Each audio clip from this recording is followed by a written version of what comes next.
Oui, bien-aimés dans le Seigneur, to pesi le soso Nzambe, merci. Nzambe oyo aza maître ya temps pe ya circonstance.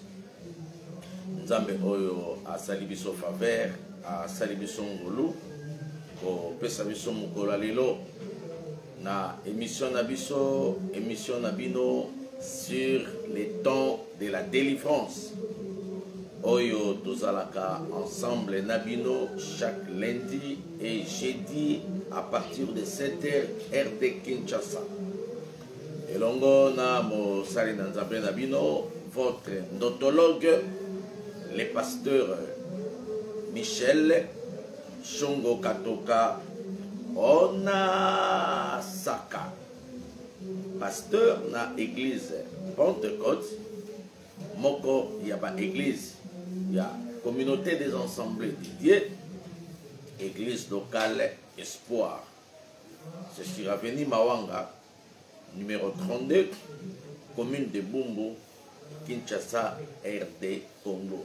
Tika Nzambalola, a Pambolelanga Bino Nyoso. Tika wapili baku epesami pona kolanda biso. Nzambe a Pambolelanga Bino Nyoso. Ba évangéliste oyo bolobisaka téléphone pona koyebisa bandeko ete onasaka aza des gens en ligne. Nzamba pambolelanga bino nyonso oyo bopartageaka émission oyo bo invitaka bandeko pe oyo tozalaka na bino ensemble na nzela ya Facebook na biso ya Michel Katoka pe na nzela ya YouTube na biso ya Michel Katoka TV et na nzela ya chaîne na biso ya télévision Familia TV sur TNT National Canal 67. Nzamba monelanga bino pe a suka kaka na komona bino te tata a pambolelanga bino nyonso bisika wapi oza ko landa biso. Et soki Nzamba tie yo à cœur ndenge nalobaka ntango nyonso ya kokota na contact na pasteur Michel. Mon numéro de tous les jours, mon numéro de tous les temps, c'est 00243 89 89 19 374. Bien là-bas. Numéro dans la Moussou Mibale 090 15 26 501. Okozwa Pasteur Michel, toko solo la paix, toko partager même sur l'endotologie et pourquoi pas na temps de la délivrance. Voilà mon akolo Yesu Masia et za la partage na bino pe moko na Nzambe et za la likolo na biso nyonso na tous les 4 points ya mukili esika tozali kolanda temps de la délivrance. Tika to sambela pona kofungola prière na biso malakisi na biso pe na sima tokoleka ndenge molimo mosantu akokamba biso. Grand Dieu le Tout-Puissant, Père éternel, toza infiniment reconnaissant. Yakoloba merci panayo pona tongo malam. Oyo pesi biso to futi lo côté. Toza reconnaissant yakoloba merci panayo pona butu ya kitoko ya faveur. Oyo pesi pa bana nayo pa futi lo côté.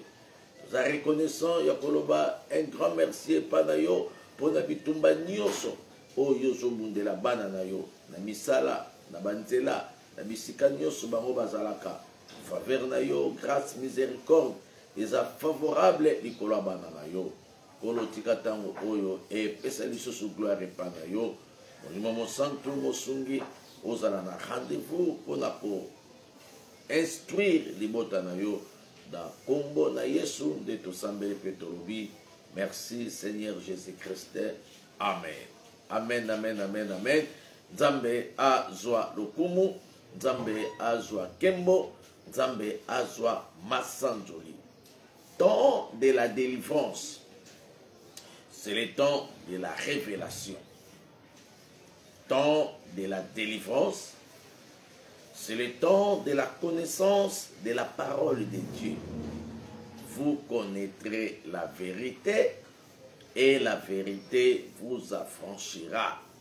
Et si donc le Fils de Dieu vous affranchit, vous serez réellement libre. Zolobela, la délivrance. Par la définition, c'est l'intervention de la main de Dieu dans votre vie. C'est ça la délivrance. Vient du verbe délivrer. Délivrer, il est tout simplement rendre libre un captif ou un prisonnier. C'est ça la définition de la délivrance. C'est rendre libre un captif. Un captif, c'est celui qui est assez à puissance, il y a monde, il y a molili. Un prisonnier, azamutu oyo, azako vivre na dépendance. Il y a makambo oyo, eza indépendamment de sa propre volonté. Il y a wanade, toujours bela, matina, il y a temps de la délivrance. Bien aimé, n'ayebisaka ban église espoir, n'ayebisaka ban nzambe, ba aminanga internaute, partout dans tous les 4 coins, il y a mokili, que à ce qui concerne la délivrance, c'est un message d'amour. De comme Papa Michel, makaba délivrance tabi de komiko bandi sabatu. Vous communauté ko pesa batu ba message moka pour batu ba banga. Makamba bandoto pour batu ba banga na butu batu ba la bienté. Non, na lingine bisa église corps du Christ. Le message de la délivrance n'est pas un message d'intimidation. On ne vient pas pour intimider les gens. Dans un message à délivrance, et un message à imposition. On ne peut pas imposer les gens par rapport à la doctrine quelconque, mais on peut toutefois faire comprendre aux gens. Et le important. Et le kitoko, c'est de faire connaître aux gens, de faire savoir aux gens les messages de la délivrance. C'est un message d'amour. Voilà. Makamba délivrance, Matthieu délivrance, et un message d'amour. La Bible dit Dieu prouve son amour envers nous à ce que lorsque nous étions encore pécheurs, Christ est mort pour nous. Nakata message de délivrance, et un message ya bolingo. Bazola kisa biso bolingo ya nzambe likolo na biso. Bazola kisa biso ke nzambe abanda kolinga yo avant okoma na poto. Bazola kisa yo ke nzambe abanda kolinga yo avant okoma na fonction oyo za nango. Bazola bisa biso ke nzambe abanda kolinga yo avant ozala marié. Ozala kina no célibataire, ozala kina no mwana classe, mais nzambe alingaki yo. La raison pour laquelle au moni babitumba mususu komaka na classe na yo, il faudra même okufa na 6e primaire, tuna mama, tuna tata. Makamu pasteur ona sakazoloba. Okokani peut-être kokufa na ba maladie oyo bela kina âge ya mukie. Tala. Yo babetela ko ba maladie oyo bela te. Ba ebisaka to ke yo babande ko bengo akufa lelo. Ba ebisaka to ke yo babande ko benga yo akufa lobi. Baebisa yo te ke yo babande ko bengo mikoapin. Baebisa yo te ke yo babande ko benga yo mutu munene. Baebisa yo te ke yo babande ko bengo kizengi, kiyuyu, kiboba. Mais pourquoi na ba appellation na nyos elongola ki bolinga nzambe likolo na yo te? Toutes ces appellations là elongola ki faveur nzambe likolo vi na yo te. Mutu babenga ki kizengi lobi, lelo tala ndenge musali. Mutu babenga ki ke epana ye eloko malonga ezate lelo tale sika nzamba mema yo. Mutu soki babandai kotala na miso ki bo moto avenir ezalaki molili, avenir ezalaki flou, mais tale sika nzamba komisio. Ya mona lingi na yebisa mwana nzambo ya zolanda ona asaka. Le message de la délivrance n'est pas un message d'intimidation ou d'imposition. Mais le message de la délivrance, c'est un message d'amour. C'est un message oyo ezomema bolingo epai ya batu. Ezola kisa biso bolingo ya nzambe likolo na biso. Mama, nzamba lingaka yo avant okoma na mbongo. Nzamba lingaka yo. Yango abatelaka yo na ba maladie oyo eboma ba camarade na yo na hôpital mukolo kende ko botama peut-être botama kakutu na césarienne. Bato babotama na ba voix basse, na ba voix normale bakufa, mais yo mwana césarienne. Est-ce que mwana césarienne mokazo yo kanga? Yo mwana ya césarienne. Yo mwana okutu mama kufi yo tikali. omeli libela mama te mais omeli libela ba mama mususu eza nango mabete mais nzambe agardaki yo par rapport ya bolingo oyo azalaki nango likola bomoi na yo naye koyebisa mutu azoyoka nga Dieu t'aime tel que tu es. Le message de la délivrance, c'est un message d'amour. Les messages zola que c'est biso bolingwa nzambe, bolingwa tata, likola bana na biso, bolingwa nzambe, likola ba vie na biso. Et pour ne pas aller loin, toi-même tu es le témoignage vivant. Yo, tu es le témoignage vivant de la grâce de Dieu na kata mokili oyo. Sokolobi o témoigner, bisika nzamba zoyo. Sokolobi o témoigner. Bisika nzamba lokota yo. Sokolobi o témoigner. Bisika nzambe azwa yo. Non, le message de la délivrance, c'est un message d'amour. Et la deuxième, na église corps de Christ, que le message de la délivrance, c'est un message d'avertissement. C'est un message où il y a avertissement. Baza ko avertir biso. Tala. Nzamba za papa malamu. Aza papa oyoyo abenda kabana ne matoi. Nzamba za papa ya bolingo. Aza papa oyoyo apsimba kadito ya mwana pe aibisa mwana ma fille tala mokili eza na ba réalité. Ma fille tala mokili eza na ba makambu nango. Donc oyebi un homme averti. Ba français ne balobaka ki mutu oyo aza averti aza deux fois na prudence parce que ba avertir ba yebisi. Oyebi batu mususu lelo basali ba erreur na vie. Pourquoi? Parce que bazangaki ba conducteur, bazangaki ba dirigeant, bazangaki batu oyo bakokaki ko avertir bango par rapport ya makambo oyo bango babandaki kosala. Bazangaki batu oyo bakokaki ko diriger bango, bazangaki batu oyo bakokaki ko mema bango par rapport ya ba réalité mosusu. Molimo mosanto asongelanga yo esika wapi ozolanda biso. Molimo mosanto akamelela nga yo esika wapi oyo nzambe a disposé olanda biso. Na ekaka koyebisa yo ke message de délivrance est un message d'avertissement. Tala papa oyo malamu neti papa na bino alakisaka yo nzela. Yo kanisi tango papa zofuta minere fali mwana tangela kisi nini aza ko avertir ye pe aza ko orienter ye ke lobi mwana wana azange loko te azala shege te azala kuluna te de papa ye moko aza ko avertir papa ye moko aza ko guider pe aza ko orienter. Et c'est ça notre Dieu, c'est ça notre Père. Azako avertir biso ma fille, mon fils n'allait pas là-bas, mon fils ne pratiquait pas ces choses, mon fils n'allait pas vers ces gens de tel. Ayebi. Donc Nzambe na message ya délivrance, eza message oyo ye moko Nzambe azako avertir biso ke mokili eza na se ya nguya ya Satana. Mwana na ngai zala attention, salangele. Ma fille, mon fils, sois prudent dans ce monde. Il y a des choses très compliquées. Il y a des choses horribles.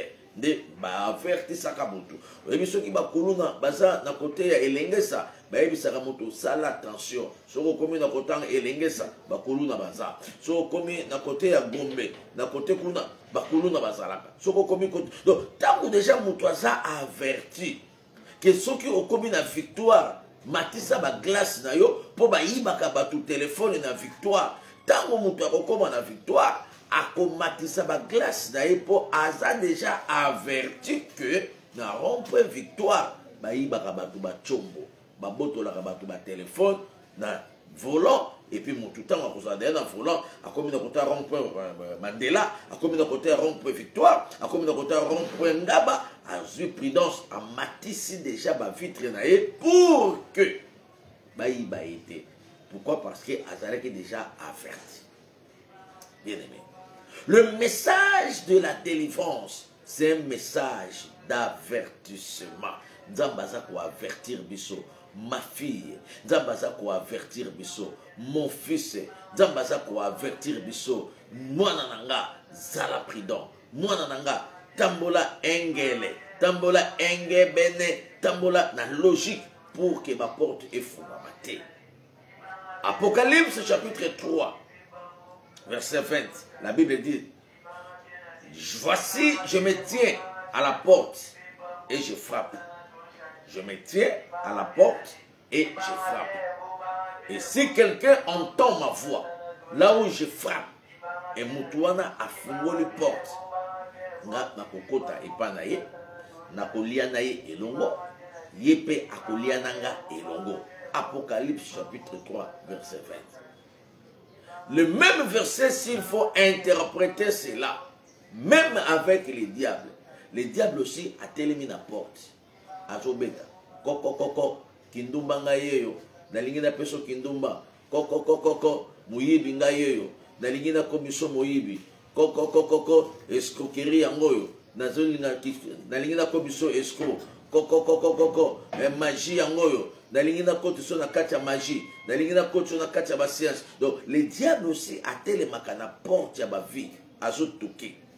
Yango na émission il faut y ba camarade mususu batu mususu bakandaki kobeba te na vie mais à cause ya bato bayaki pembeni na bango ba changer bango dela ba changer bango vision ba changer bango destinée pe ba mema bango na destinée ya confusion ba mema bango na destinée ya erreur ba mema bango na destinée ya échec nazo sambela nzambe esiko zolanda ngai nazo sambela nzambe alongola ba camarade nyonso oyo ba memisaka o masumu na vie au nom de Jésus Christ. Nazo sambela nzambe alongola batu nyonso ba memako na distraction au lieu d'évoluer, au lieu de chercher la face de Dieu, au lieu de chercher comment tu peux aller de l'avant, mais azo memo toujours dans makambo oyo ezo pesa nzambe bololo, ezo sangisa nzambe lokumu. Molimo mosantu asungela ngayo pe nzambe wana asalela ngayo ngulu. Esiko zo pesa nga amen.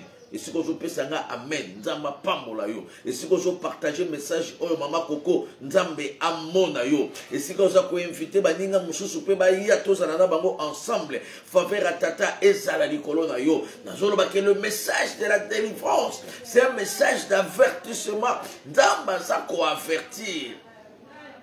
Parce qu'il sait que le diable aussi est à la porte de ta vie. Il frappe, il toque. Ce que vous mungongo na ye au fungoli. Au moins même Satan, na lingine bisayo. Satan na mukola jugement era musamba, akoloba nzambe tunelanga na nuye. Tango kene ko simba machine na yesu ka monakinga. Tala Satan azana ba rigima na ebisio terrible. Satan akowanga na yo parce que yo moko moto fungola ki porte. Ba avertissa ki yo mais ndingaki koyoka te. Le message de la délivrance c'est un message d'avertissement. Satan akoloba nzambe tunelanga ye penza. Ah nzambe ata yo moko penza. Ye moko moto osala kindumba wana na poto, ye moko moto osala kindumba wana na Afrique, ye moko moto azoboma mabala na ye. Est-ce que nzambe tanga bomaki libala na ya Luanda ngana zalaka? Nzambe est-ce que tanga bomaka libala na ye kuna ya Suisse amona kanga? Nzambe est-ce que tanga komaki escroc akotaki na monde de checoulage akotaki na monde occulte ngana monaka ngana zalaka nzambe tundela ngai yango ifune na bisako bien avant. Le message de la délivrance c'est un message d'avertissement. Naza ko avertir que Satan na wanga na yo. Satan na ko tuna yo nzambe tundela ngai elamba couleur ni na lataki mukolo oya zolo bakina kotelaki ye po a chela muninga poison. Tunelanga ye nzambe elamba couleur nini robe nini nga na lataki nzambe si réellement nga muna kotelaki ye robe nini nga na lataki elamba nini nga na lataki ye moko mutabomaki libala na ye nzambe nga na yebi likambo te keba. Le message de la délivrance c'est un message d'avertissement et pour avertir yo que le diable azali bosso. La Bible dit je mis devant toi des choses. Deutéronome chapitre 28. La vie et la mort, la bénédiction et la malédiction, quitte à toi de choisir. Mais le col nzamba zaka bolingo abi choisir la vie pona bomoy. Eh maman, balinga mutu ndenge ni. Tana bolingo nzambe likola bomoy na yo. Ye moka lobi na tcheli bosono banzela mibale. La vie et la mort. Il fallait que souka place wana a recommander yo pona vie pour que ozala malamu.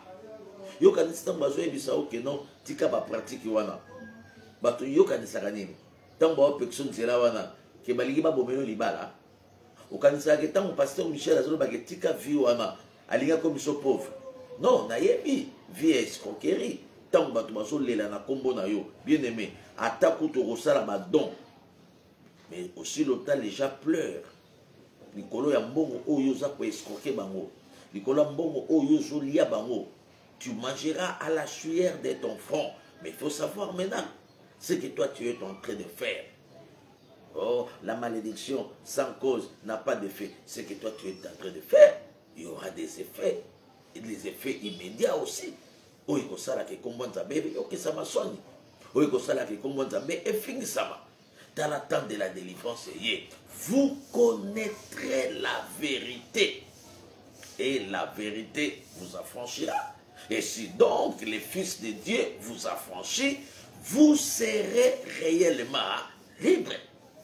Le message de la délivrance, message d'avertissement.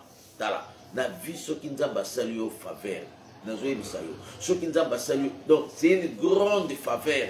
C'est une grâce d'avoir quelqu'un à côté de toi. Où est-ce qu'on conseille?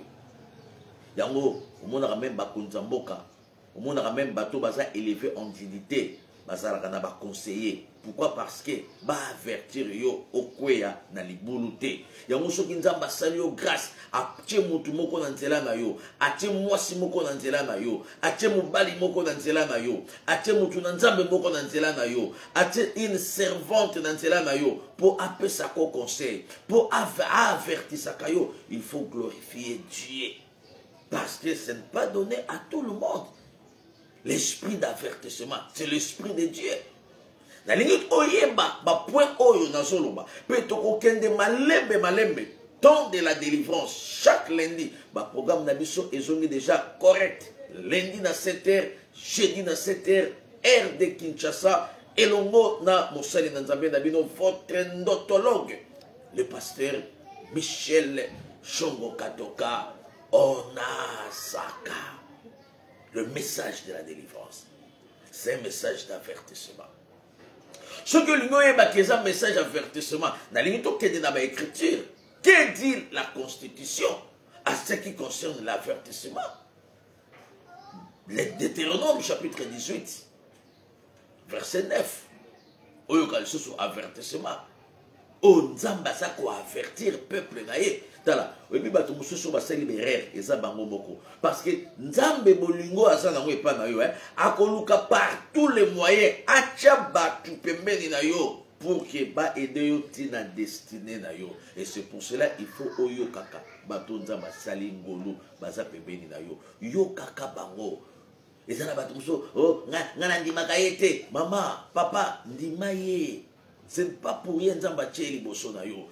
Oyebi ke bato ebele basali berere mpo na nini bazalaki kokroire te na baconseil oyo basi na bango bapesa bango oyo mibali na bango bapesa bango. Yango bafrançais balobaka les conséquences conseillent mieux que les conseils. Mais nga nalingi te conséquence eya, nalingi te malheur est arrivé. Molimo mosantu asongelanga yo, molimo mosantu akambelelanga yo.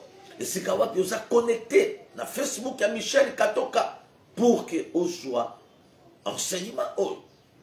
Deutéronome chapitre 18 verset 9. La Constitution dit ceci. La Bible dit ceci. Nzambe abengi Moïse. Moïse dit à mon peuple. Quel avertissement? Dit à mon peuple. Parle à mon peuple. Yebisa Israël. Benda Israël Matoy. Tout ça en direct. Peut-être que tout ça en direct, c'est difficile. Il y a un téléphone parce que tout ça en direct. Le numéro de Bisso Yangwana 00243 89 89 19 374. Et ceux qui ont béni Bisso après émission, et qu'on a la penza malamu pour que tout soit temps, il y a que solo là. Tout soit temps, il y a que partager na makabu oyo tozali koloba. Molimo mosanta sungelanga yo, pe molimo mosantu akambelanga yo. Nzamba bengi Moïse, aebisi Moïse. Parle à mon peuple. En d'autres termes, avertis mon peuple. Benda libota nanga matoi. Yebisa bango. Lorsque vous serez entrés dans le pays que moi, l'Éternel, votre Dieu, vous donne. Deutéronome chapitre 18, verset 9. Alors bien, Moïse, mon serviteur, Benda Israël Matoy, benda bana nanga matoi yebisa bana nanga tangu bakokoma na mboka oyo nga moko nzambe na pesi bango tala ezala bisika mususu nzambe mutu asepeli okoma ezala bisika mususu nzambe mutu asepeli ozala ezala bisika mususu komi yango na makasi na yo te parce que bato baza plus fort plus puissant que yo ba arriver na place wana te c'est la grâce et la faveur de Dieu yango yo za elembo ya ngolo est-ce que mutu moko aza elembo ya ngolo azo yo kanga est-ce que mutu moko aza elembo ya grâce azo landanga est-ce que mutu moko aza témoignage ya faveur nzambe na vie na ye azo landanga na lingine bisa yo yo za elembo ya faveur ya nzambe po soki kokufa maladi oyo bela il fallait ki ebomba yo mais lokolo za elembo ya faveur nzamba zo bomba yo po soki kokufa nzela mai oyo kendela mikili okokaki même kodinda na dingi pe histoire esili mais elembo ya grâce elembo ya faveur ezalaki likolo na yo balingi nayebisa o soki mpo na liwa grossesse wana ya complication oyo ozwaka oyo memaka bien aimé même badocteur balobaka ke yo na mwana na yo bapona motu moko mais lokolo ozalaki elembo ya faveur lokolo ozalaki elembo ya ngolu tika nzambe oyo abundelaka bana na ye akontinue kobundela yo soki ozopesanga amen nzambe asalela nga yo ngolu soki ozopesanga amen nzambe asalela nga yo faveur soki ozopesanga amen bolamu ya nzambe elanda yo na libota na yo na kombo na Yesu.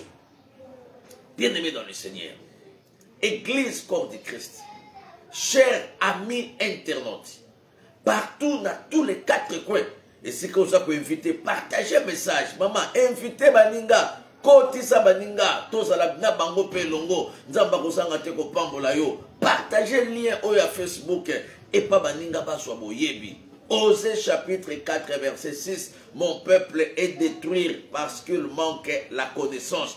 Temps de la délivrance, c'est le temps de la connaissance de la parole de Dieu. Temps de la délivrance, c'est le temps de la révélation des choses cachées. C'est le temps de la révélation des choses faites. Na kata vie. Zamba ebisi Moïse, benda Israël matoi, avertir bango, yebisa bango. Bazana bango elembongolo, po bazana nga elongo.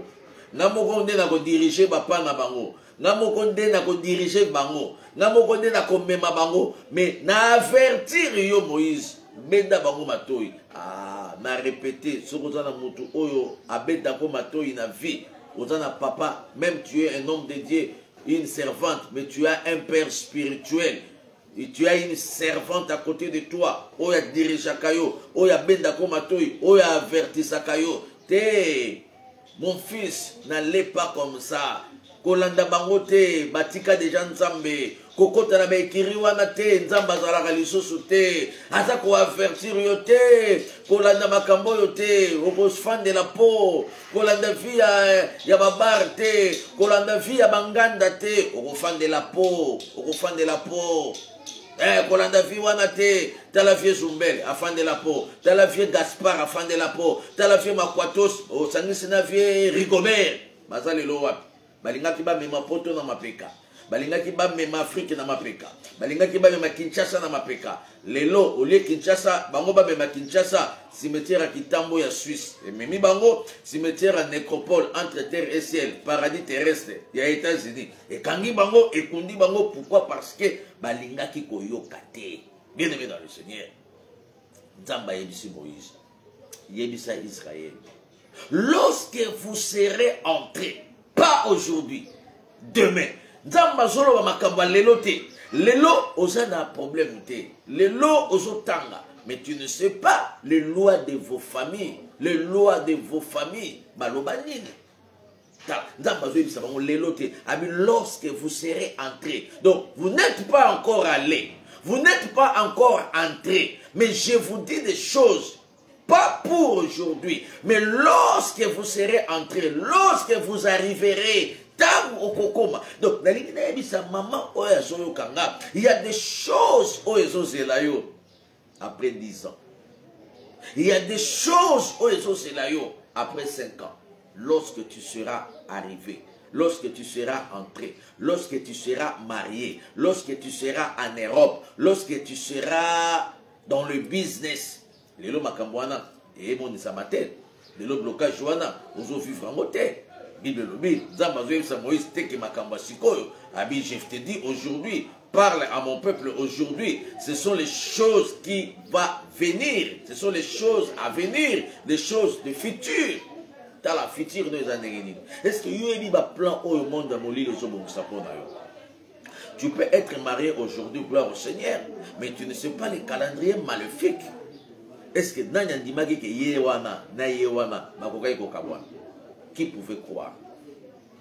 Il y avait un calendrier noir. Il y avait un calendrier maléfique.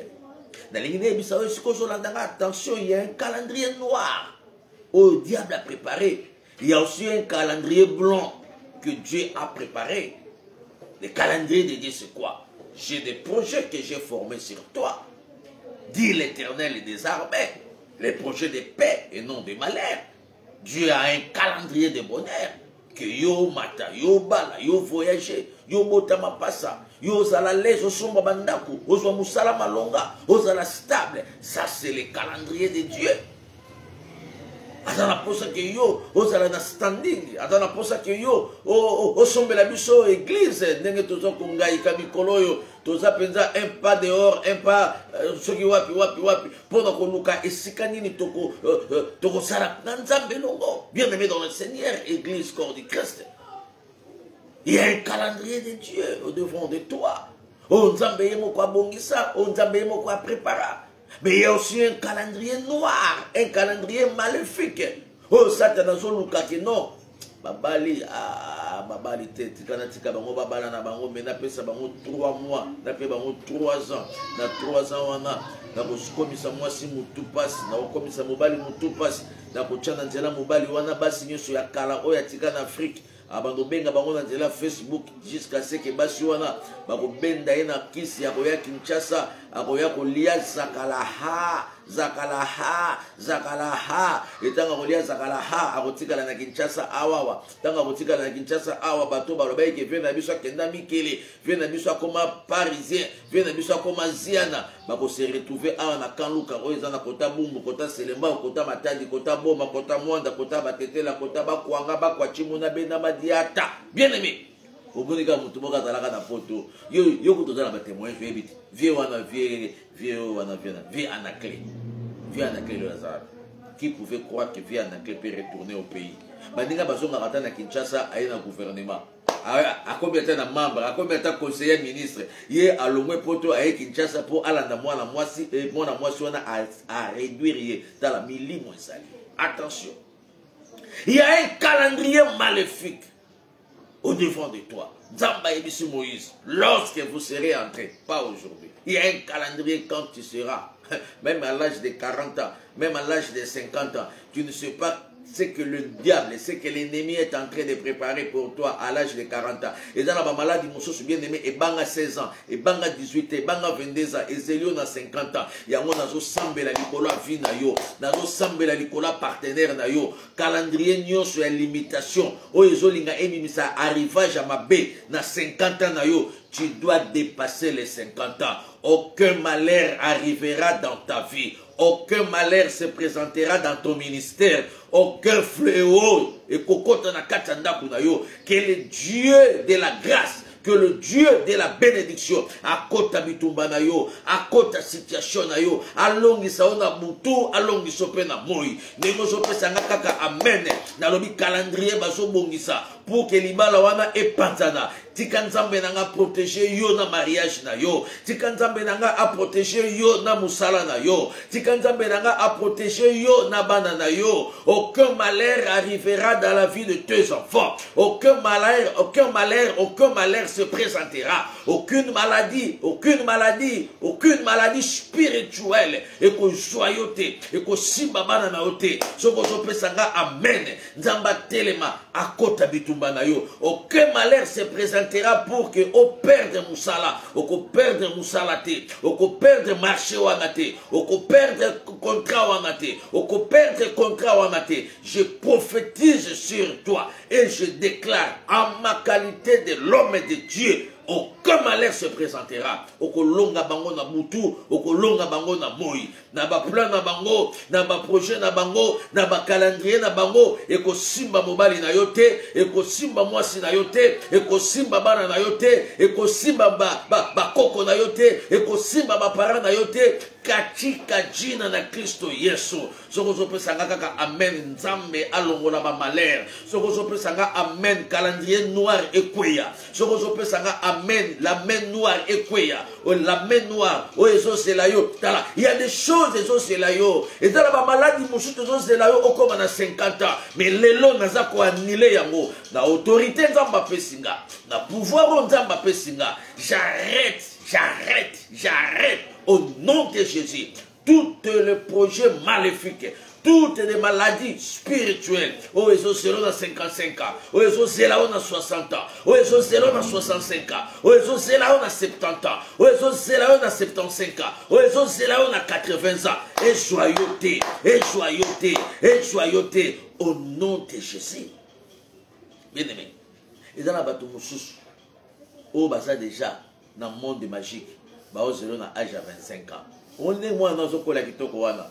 Yo ba moi nanga kitoko ah moi nanga za bien maman. Tinde ko zolo ba ke moi nanga za bien, moi nanga za kitoko. Bomba kaye na kata prière. Bomba kaye na kata prière. Ils en ngonga te nzambe, ayebisi Moïse. Dis à mon peuple, lorsque vous serez dans la prière, il y a des choses où ils osent là. Lorsqu'il aura 20 ans, lorsqu'il aura 18 ans, bah comme c'est Koluna. Moi, je suis na katanda quoi. On n'a pas de problème mais ils ont la loi beaucoup de limitation et c'est la 18 ans. Et c'est la kaka azo examen d'état. Bon mon appelle chamoto bakata. Et c'est la kaka akoma na 15 ans. Bon on peut sentir que non bon comme appelle Iran Irak. Maman na moi na ba comme Iran Irak. Tata na moi na ba comme Israël na Palestine. Tata na moi. Bien aimé, il y a des choses où ils osent là. Il y a mon azo sambela nzambe. Asala yongolo. Tala kose comme comme ça matin pour le makamoto tambola bien. Pasteur Michel a ça clair. Je suis dans la constitution. Ça c'est la constitution. On ne peut pas changer la constitution pour une personne. La Bible c'est notre constitution. Au biso tukuta. Et ça héritage d'Abisso. La constitution est claire, noir sur blanc, que lorsque tu seras entré, pas aujourd'hui, lorsque tu auras un âge, lorsque tu auras un certain âge, il y aura des combats qui vont se présenter. Le nom bateau se pelana yo. Tika se pelana yo pendant nos 8 ans. Mais quand tu auras l'argent, na bateau ba hôtel melayo, on dit maté qu'il y a pour hôtel melayo. Tala, ezala mo makambo ville. Nzamba lobaki na Moïse. Deutéronome chapitre 18, verset 9. Donc on était à 13. Mais l'andanga chaque lundi, l'andanga chaque jeudi, à partir de 7h heure de Kinshasa. Bandeko basela kinga lobby na prière. Prière et salamaki. Mais tout à l'heure toujours en direct na famille à télévision. Internet lobby est compliqué qui m'a cassé pour la publication, il y a examen d'état. Donc ma publication qui va lauréat, il y a examen d'état et perturba qui internet et perturba qui connexion. Là, je m'excuse encore. C'est là qu'il y a prière, il y a 23h, il y a lobby à 0h, heure de l'Europe. Et ça, la maquette, mais et ça, la maquette dans la télévision. Dans la télévision, et c'est dans Internet, mais dans Internet, dans les réseaux sociaux, la perturbation était vraiment énorme par rapport à la publication, il y a Exeta. Lauréat, Babimaki Lobby, et tout le monde dans la posa à côté dans Internet. Liboso ba pesa ka bakomba ba lauréat mais cette fois-ci ba pesi ba komboté ba bi mutunyo sa compte internet abeta code na ye pour ay ba soki yenda za lauréat et perturba ki internet na façon moko terrible de bozoa ki bisoté na prière na biso ya lobby mais nzamba ko sala biso grâce ko pesa ngo lisusu et ko sala malamu to prier biba o bazalaki na Kinshasa bazalaki na Braza bazalaki na Angola na nzela ya famille ya télévision ba kapta ki biso sur TNT national. On dit mon santa sungelanga yo. Grâce à Tata Nzambe et à la Nicolona yo, la constitution est claire. Pas aujourd'hui. Lorsque tu auras 22 ans. Dans la commune à 22 ans, il faut qu'on combatte. Calendrier il y a 22 ans. Et dans la bande je suis bien. Mais à l'âge de 5 ans, il y a maloba. Mais moi, je suis bien. Na sambeli prendre moi na moko quelque part na mboka moko ya musika. Maman na moi na epsinga ona asaka. Omoni mwana oyo na botaye na clinique et mundele muta botisanga yokana no degré à propriété yokana no degré ya technologie hein femme sage à maternité mumuté femme sage à hôpital soki ya simanda ko côté konate mais mundele singa ona saka mwana mundele na salle donc na salle d'accouchement mindele nde basala ki wana et na boti mwana o mindele ba boti singa ye sans problème mwana botami sans problème 3 kg de sang dans une mwana nanga ba faculté nyonso ya mwana ezalaki normal ba capacité ya mwana ezalaki normal to bimi na maternité na France to bimi na maternité na Canada to bimi na maternité na Belgique to bimi na maternité na hôpital o mindele babotisaki ngai ona saka na zongi ndako na ombelisa mwana nanga bien mwana nanga komi na 1 mois mwana courageux mwana komi na 3 mois mwana bandi crèche courageux mwana komi na 1 année mwana komi na 2 ans mwana komi kobwaka lokolo mwana tamboli mwana koti classe mwana komi na 2 ans mwana komi na 3 ans très éveillé et si kabazalaki batusu bazokamba mwana oyo aza très éveillé mwana oyo aza mayele makasi mwana aza koévoluer mwana komi na 4 ans oh tika baquestion nyonso mwana azotuna na age ya 5 ans mwana asali kaka fièvre moko ya moke na bacaprice ya fièvre maloba mwana ekei tala yo yebi calendrier ya satana te satana aza na calendrier moko ya mabe ayebitika ona asakatala sikoyo mwana natuna mwana bonjour mwana azotalanga bakapasité ya mwana elali bakapasité ya mwana ekufi nasambeli nzambe ayebisi ngai ya une main noire oyo ekangi mwana oyo nayebisi mama makambo nzambe atalisinga peut-être azolanda mpe ngai nzambe apambola nayebisi mama mwana oyo babombi molimo ne quelque part babombi mayele na ye quelque part abi papa mwana azalaki éveillé ngabi oui peut-être il y avait une loi qui à partir à 5 ans de mwana oyo akutana na makambo oyo bien aimé il y a des calendriers maléfiques yango soki nzambe apesi yo bana bombaka bana kozela te osambela mpona bana soki baza maladi kozela te obanda kosambela mpona bana soki bakomi na badifficulté commencez à prier. Moi, le pasteur Michel Chongo Katoka Onasaka, j'ai pris pour mes enfants et j'ai fait même les offrandes pour mes enfants. La salle est là, offrande. La Binzambe alliance na salle pour la bana nanga. Aucun malheur est arrivé. Dans ma âge nyos, aucun calendrier maléfique est arrêté ma beauté. Na télémi le la tata. Peut arrêter ma calendrier maléfique. Et la salle a offrande. Nicolas Banon Zamba Pessinga. Parce que na yebike monda molili et bangaka sacrifice monda molili et bangaka pe offrande monda molili et bangaka pe semence monda molili et bangaka pe ko bloquer mwana oyoyo bazo consacrer et pa ya nzambe na yebike calendrier maléfique ça oyo c'est la bande na 22 ans oyo c'est la bande na 25 ans oyo c'est la bande na 30 ans oyo c'est la bande na 42 ans dans la calendrier maléfique. Nana ndimai ke mobali wana akoko divorcer. Nana ndimai ke mobali wana akoko sala makambo azo sala lelo. Un homme intelligent, un homme intellectuel, un homme sage, mais il fait des bêtises plus qu'un enfant de 18 à 19 ans. Attaque Kindumbango. Et yo bando na âge de 57 ans. Est-ce que Kindumba 57 ans là? Donc yo rataki âge à puberté à 16 ans, ou rataki âge à puberté à 17 ans, ou yo banda âge à puberté na 62 ans na France. Ou yo banda âge à puberté na Kimukolo na Belgique. Yo banda âge à puberté lelo na États-Unis na âge ni 64 ans. Yo moni puberté 64 ans. Yo moni kindumba ki ba mama mibimbe zala. Yo banda kindumba na Kimukolo, kindumba nyo ya 14 ans, 15 ans, 16 ans avant baba la yo ezala kité. Mais si tu es maintenant marié une femme d'autrui, mais tu sors avec des collègues de ton mari, tu sors avec les amis de ton... Ça, c'est plus que la sorcellerie. C'est au-delà de la sorcellerie. Ça atteint déjà la magie, vers l'occultisme, en face de l'esprit des morts sans tenir compte d'orthographe. Ni les autres, c'est là. Omonika moi si moka libala penda azalaka gentil, azalaka pe mokami. Mais tala ba bêtise azo sala lelo. Mais ça la moyete. Et ça, calendrier maléfique. Et ça, on a condamné, on a sa calomnie, ne condamnez pas, il faut prier. priez pour na bango. Ya moso moni même mutu musu akomo kota na ba monde ba bêtise ko condamner yete ko bateke oye komi kindoki. Oui, eza kindoki, mais kindoki et si la kana malobate, kindoki si la kana prier. Tu dois intercéder, tu dois prier.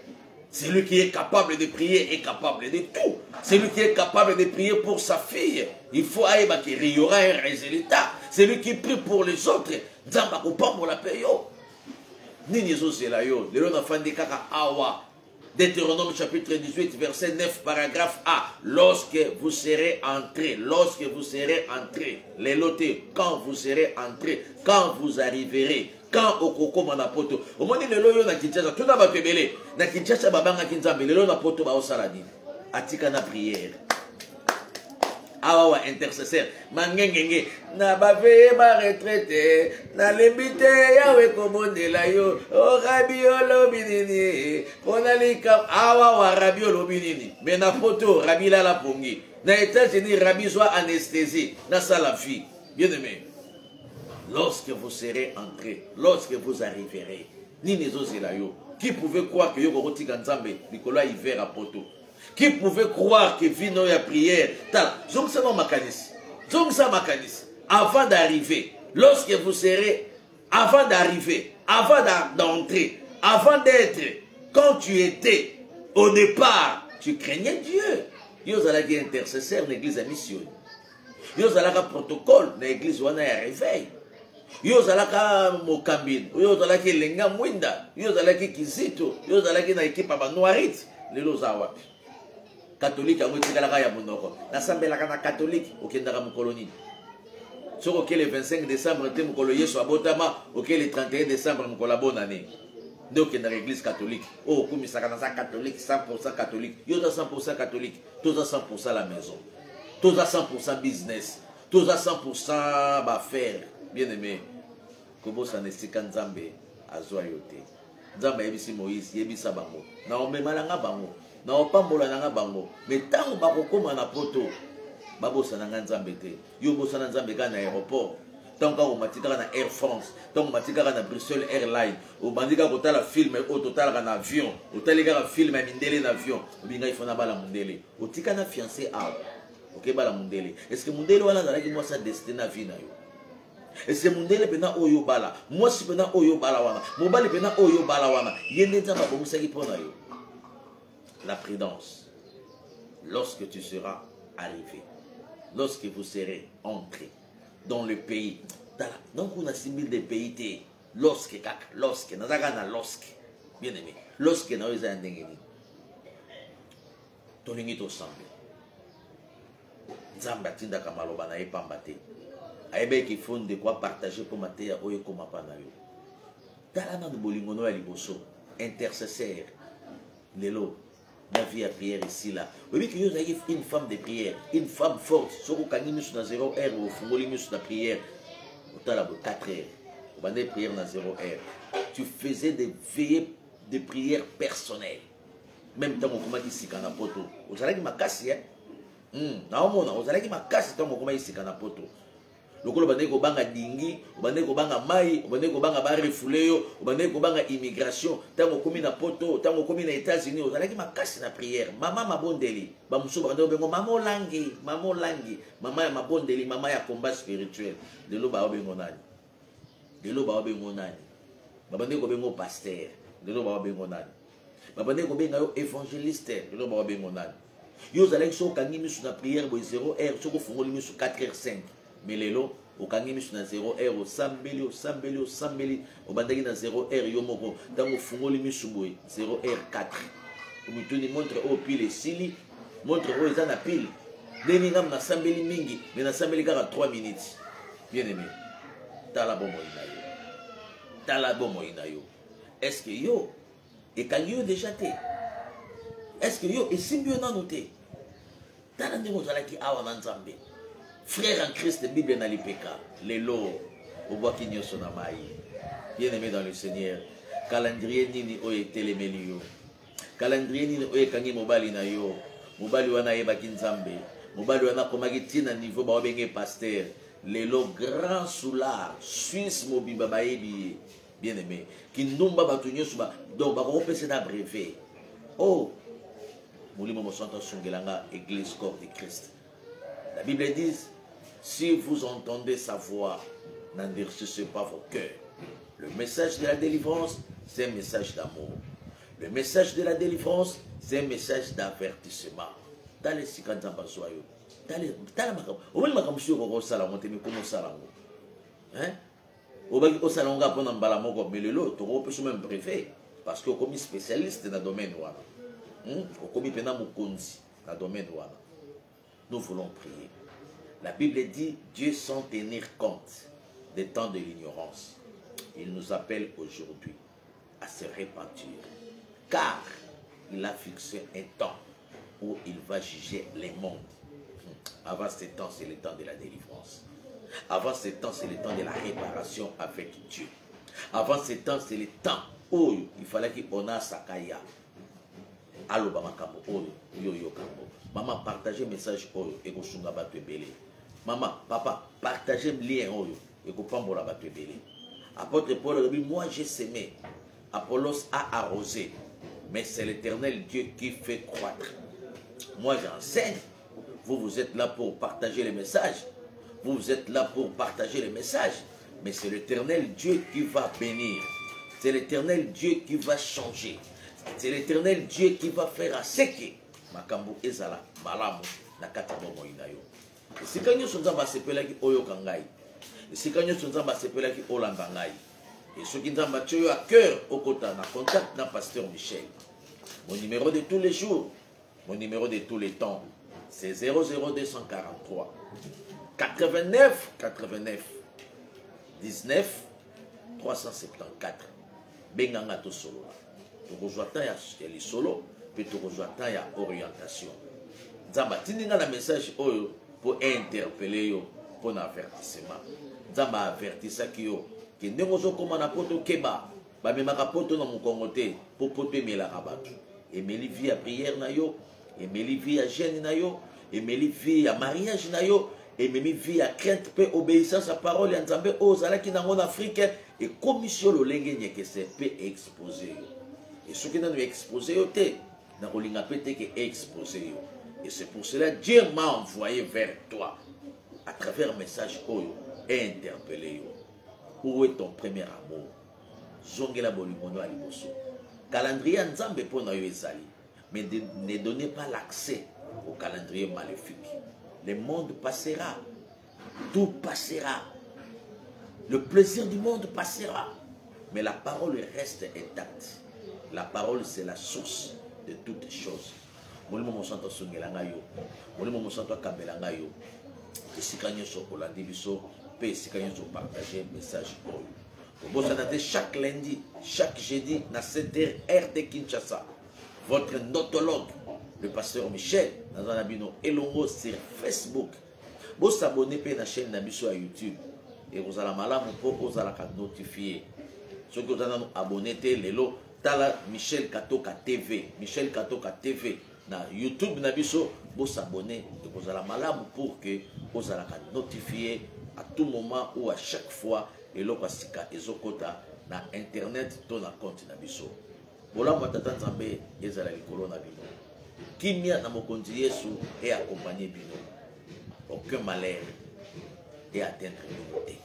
Nzamba tele malokola tata pona ko avertir yo. Na butwa lelo na journal lelo molimo mosanto asala un travail spirituel na kati ya conscience na yo. Pour comprendre que vanité de vanité, tout est vanité, dit un homme riche, un homme capable.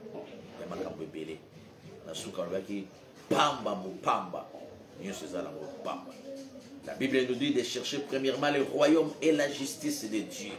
Et oetikali, et pour y aller pour la matabis. Zamba pambola bino, partagez message oyo, partagez lien oyo. Vous s'abonner à la chaîne YouTube Nabiso. Et ceux qui famille à Kinshasa, nous sommes sur Avenue Mawanga, numéro 32, commune de Bungi. Chaque mercredi dans la culte enseignement, 17h à 19h. Et je reçois tout le monde sans condition chaque jeudi, de 9h à 15h. Et puis vendredi, dans la culte en combat, culte à délivrance, 17h à 19h. dimanche, culte d'adoration. De 8h30 à 11h30. Et à partir de 12h30, je reçois tout le monde. Au bazar qui n'a pas rendez-vous, puis au balinga qui tokutana. Ceux qui tata zana Kinshasa, ceux qui mama zana Kinshasa, bakutana nan d'ontologue. Donc on attend, puis tokosala, o ekozala, pour na lokumuna, qu'on a biso masia. Et comme ça n'a chaque premier dimanche à mois, dans la semaine, il y a un culte à combat, un culte à délivrance. Chaque premier dimanche à mois, il y a un deuxième dimanche à mois. Semaine où on est à la semaine à grâce, semaine à rendez-vous sacré. La semaine prochaine, toujours banda. Tinda bande photos à la wana. Pentamba lola à Rosangate au Pambola biso. Et comme ça n'a été dans l'ancien message et pas une abino bato yamite mamalamu. Natina ya opération achat parcelle. Ermo na olo bango, ermo na olo bango te. Mais tu as un peu de pour que à penser dans l'église espoir, dans l'opération achat parcelle, le Dieu de la Bible a consacré au Pamola. Nous sommes en numéro yangwana, ma coordonnée yangwana, et qu'on a vraiment une grande bénédiction. Tika bola mwanzambo, et ça la likolo na bino nyoso, au bozala qui est belé na mokili mobimba, pour na kola dabiso, zamba Pamola bino. Grand Dieu de Tout-Puissant, Père éternel, au nom de Jésus, tu envoies ta parole et c'est ta parole qui délivre. C'est ta parole qui change l'impossible au possible. Merci pour le message que tu as préparé pour tes enfants. Merci pour la nourriture distributive que tu as préparée pour tes enfants. Canal Oyo Lekaki pour Maloba et Komapabana.